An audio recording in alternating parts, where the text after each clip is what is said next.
सर्वांना नवरात्रीच्या खूप खूप शुभेच्छा. नवरात्रातील तिसऱ्या दिवशी भगवती दुर्गेच्या तिसऱ्या रूपाची म्हणजेच माता चंद्रघंटाची पूजा केली जाते. तिच्या कपाळावर चमकणारा अर्धचंद्र आणि गळ्यातील भव्य घंटा यामुळे तिला चंद्रघंटा असे नाव मिळाले आहे. देवीचे हे रूप अत्यंत तेजस्वी, दिव्य, पराक्रम आणि करुणामयी मानले जाते. माता चंद्रघंटा देवीची कथा अशी आहे की पूर्वी देव आणि दैत्य यांच्यामध्ये अखंड युद्ध सुरू झाले. दैत्यांचा राजा महिषासूर फारच पराक्रमी आणि दुष्ट होता. त्याने कठोर तपश्चर्या करून ब्रह्मदेवाला प्रसन्न केले आणि अमोघ वरदान मिळवले. त्याला असे वरदान मिळाले होते की कोणताही देव, दैत्य आणि राक्षस त्याचा वध करू शकणार नाही. या वरदानाच्या जोरावर महिषासुराने देवांवर आक्रमण केले. देवांचा अधिपती इंद्र पराजित झाला. चंद्र, सूर्य, वायू, वरुण अशा सर्व देवांची पदे आणि अधिकार महिषासुराने हिरावून घेतले. देवांना स्वर्गातून हाकलून दिले गेले. स्वर्गहीन देव पृथ्वीवर भटकू लागले. त्यांच्या अंगावर अपमानाची जखम होती आणि मनात हतबलता. शेवटी सर्व देव ब्रह्मा, विष्णू आणि महादेव यांच्याकडे गेले. ते म्हणाले, हे त्रिदेव, आम्हाला रक्षण द्या. महिषासुराने आमचे सर्व अधिकार हिरावून घेतले आहेत. आम्ही आता निराधार झालो आहोत. स्वर्गात दुष्टांचा कब्जा आहे. हे ऐकताच त्रिदेवांचा राग उफाळून आला.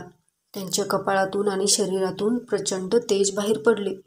ते तेज इतके प्रखर होते की 10 दिशात सर्वत्र प्रकाश पसरला.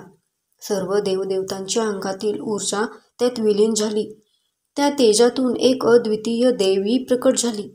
तिच्या तेजाने 10 दिशात सुवर्ण कांती पसरली. ती सिंहावर आरूढ झाली.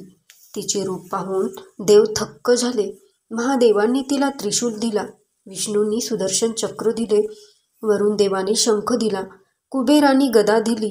इंद्राने आपले ऐरावत हत्तीवरील घंटा दिली. सूर्याने अग्निबाण व तलवार दिली. चंद्राने कमलपुष्प अर्पण केले. हिमालयाने तिला सिंह वाहन दिला. तिच्या कपाळावर अर्धचंद्र तेजाने लखलखत होता आणि तिच्या गळ्यातील घंटानादाने संपूर्ण विश्व गरजू लागले. त्या रूपामुळे तिला चंद्रघंटा हे नाव प्राप्त झाले. देवी रणांगणात सिंहावर आरूढ होऊन उभी राहिली. तिच्या डोळ्यातून ज्वाळा प्रकट होत होत्या. तेजस्वी रूप पाहून महिषासुराच्या सैन्यात भीती पसरली. तरीही महिषासूर अभिमानाने म्हणाला, अरे देवांनो, या स्त्रीवर विश्वास ठेवून तुम्ही माझा पराभव कराल. मी अमर आहे. तिच्यापुढे माझ्या राक्षस सेनेचा डोंगर कोसळेल. महिषासुराच्या आज्ञेवरून असंख्य दैत्य रणांगणात उतरले. भयानक नगारे वाजले. शस्त्रांचा कडकडाट झाला. पण देवीच्या एका गर्जनेने आकाश हादरले. सिंहाने धाव घेतली आणि दैत्यांची छत्री फाडून टाकली. देवीने आपल्या त्रिशूलाने, चक्राने, तलवारीने हजारो दैत्यांचा एका क्षणात संहार केला. रणांगण दैत्यांच्या रक्ताने लाल झाले. शेवटी महिषासूर स्वतः रणांगणात उतरला. कधी बैलाच्या रूपात, कधी हत्तीच्या रूपात, तर कधी सिंहाच्या रूपात तो देवीशी लढू लागला. त्याचे रूप बदलत गेले, पण देवीच्या शक्तीसमोर त्याचे काहीच चालले नाही. शेवटी तो महिषाच्या म्हणजेच बैलाच्या रूपात आला. देवीने त्याला त्रिशूलाने भेदले आणि तलवारीने त्याचा गळा छाटला. महिषासुराचा दुष्ट वध झाला. महिषासुराचा वध होताच देवांचे बंधन सुटले.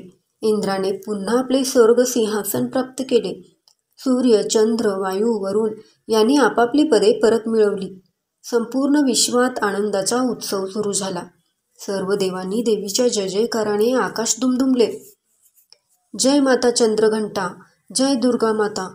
चंद्रघंटेच्या पूजेमुळे साधकाला दीर्घायुष्य, आरोग्य व सुख मिळते. मनातील भय व अडथळे नाहीसे होतात. आत्मविश्वास, शौर्य व विनयशीलता वाढते. रूप, वाणी व व्यक्तिमत्वात दिव्य तेज प्रकट होते. वाणी गोड व आकर्षक होते. त्यामुळे नवरात्रातील तिसऱ्या दिवशी माता चंद्रघंटा देवीची पूजा केली जाते. साधकाच्या जीवनामध्ये शांती, समृद्धी आणि दिव्यता नांदते. तर मित्रमैत्रिणींनो, माहिती आवडली असल्यास चॅनेलला सबस्क्राईब करा, लाईक आणि शेअर करा. धन्यवाद.